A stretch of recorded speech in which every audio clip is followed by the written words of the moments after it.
In the golden heart of Africa, where the winds whisper through the dry acacia trees, and the sun paints the horizon with its fire, there live a people whose story runs deeper than time itself.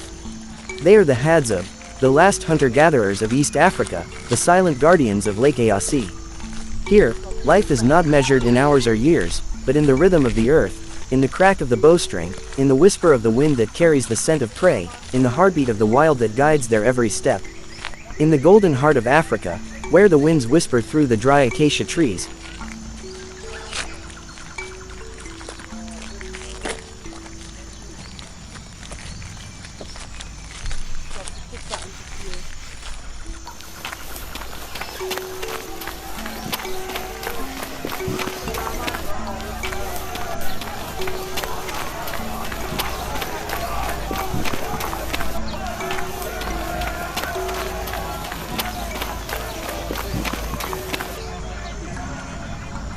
before the world knew cities, before metal and machines, the Hadzabe already knew how to live, not by conquering nature, but by walking beside her.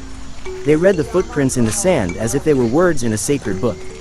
They know the cry of every bird, the language of every leaf, the hidden trail of every creature that roams beneath the sun. Their eyes are sharp as the eagle's, their hearing deep as the ground beneath them. To the Hadzabe hunter, a broken twig speaks louder than a shout, a swirl of dust reveals a secret, and silence itself becomes a map.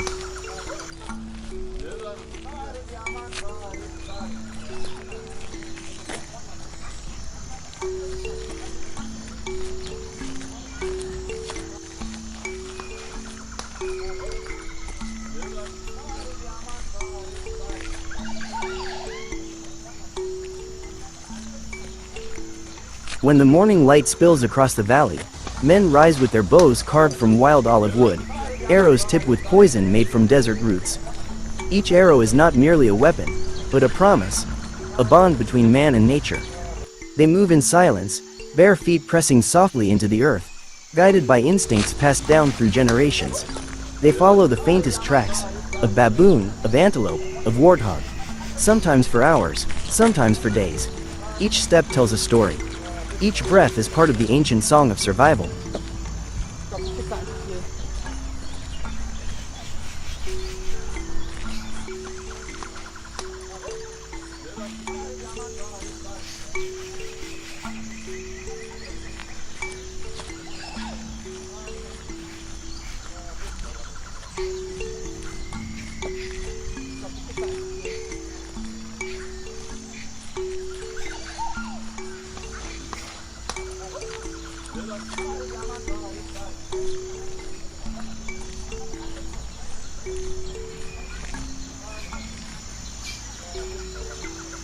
When the chase begins, time itself bends. The hunters run not for sport, but for life. Their muscles carry the memory of ancestors, their spirits burn with the fire of those who hunted before them. Under the blazing sun, sweat and dust become one. The bow sings, the arrow flies. And when the prey finally falls, there is no cheer, no pride, only respect. A quiet moment of thanks to the spirit of the animal, for giving its life so that the people may live.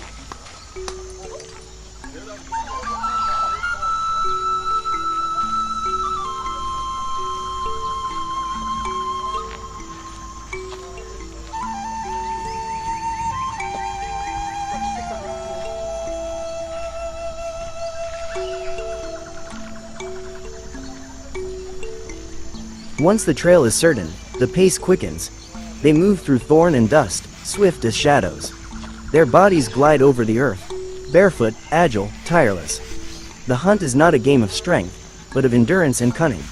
They follow the tracks of baboon, antelope, or guinea fowl, creatures that know these lands as well as they do.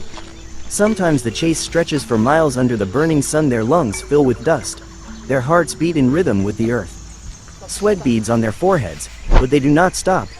They run until the animal tires, until the spirit of the hunter and the spirit of the hunted meet in the breath of fate. Then, in a single heartbeat, the bow bends. The arrow sings. Silence follows.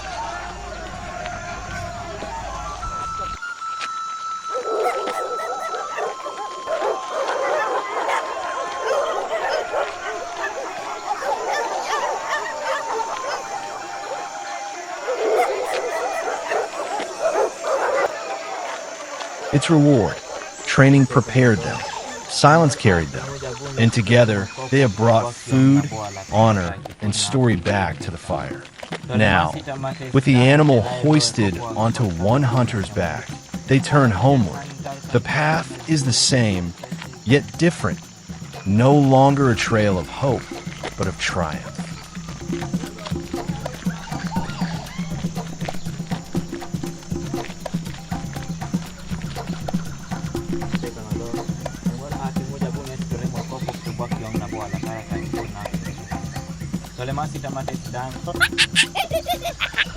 But meat alone is not enough. Tonight, the Hadzabe will also prepare soup, a broth rich with life, a dish that brings strength to body and soul. The chase is over, the arrows have done their work, and the wilderness falls into a solemn hush. One hunter steps forward, his chest rising and falling with heavy breaths. He kneels beside the fallen baboon, his hands rough yet gentle as they lift the lifeless body. There is no mockery in his eyes, no prideful boast, only the deep silence of respect. With practiced ease, he hoists the baboon onto his back. The weight presses down, heavy with more than just flesh and bone. It carries meaning: hunger will be satisfied, children will be fed, elders will grow strong, and the community will thrive. The hunter walks with steady steps, each stride echoing the ancient rhythm of the Hadzabe people. His back is bent, but his spirit is unbroken, for he knows this act is not just survival, it is tradition. Behind him, the other hunters follow, their bows swinging at their sides, their laughter quiet but proud. They speak softly, not in arrogance, but in gratitude. The bush has provided, the ancestors have blessed, and life will continue. As they return to camp, the sun sinks low over the endless savanna. The air hums with the sound of crickets and distant winds.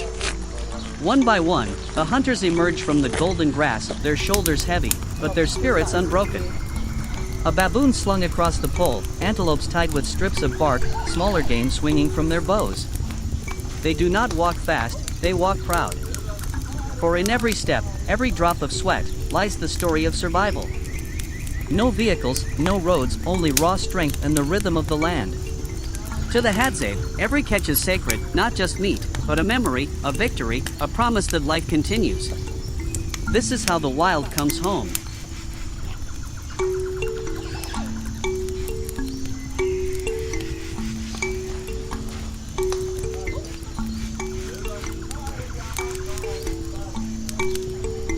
Deep in the wild heart of Africa, survival is raw, ancient, and real.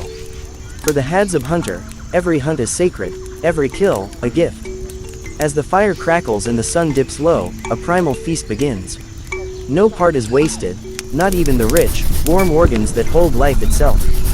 This is more than food, it is tradition, strength, and the spirit of the hunt, passed down for thousands of years.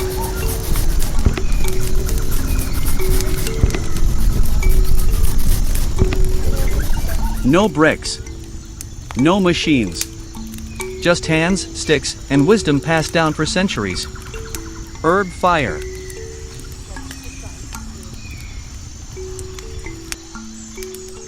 The roasting begins. Meat skewered on sharp sticks is held above the roaring flames. Oil drips, hissing into the fire, sending sparks dancing like spirits into the night sky. The hunters watch closely, turning the meat carefully, their eyes reflecting both hunger and respect. For them, the baboon is not just prey, it is a gift, an offering of the land that keeps them alive. Children sit cross-legged, their eyes wide, waiting for the first bite.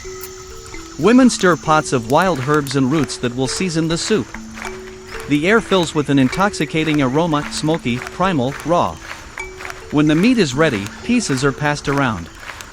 An elder takes the first bite, honoring the spirits of the hunt. His teeth tear into the flesh, his face illuminated by the fire's glow. Then the sharing begins. Children nibble at roasted morsels, their laughter filling the night. Hunters feast with pride, their strength renewed.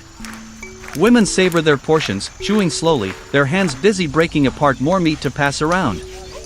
The intestines, roasted to a crisp, are shared among the youths. The head, considered sacred, is roasted whole and cracked open by the elder, who distributes pieces to the hunters who risked their lives in the chase. This moment is more than eating, it is unity. It is a bond that ties every Hadzabe man, woman, and child to the land, to their ancestors, and to one another. Around the fire, under the endless stars of Lake Eyasi's sky, the Hadzabe remember who they are: hunters, gatherers, children of the bush, living with the earth as their ancestors did for thousands of years.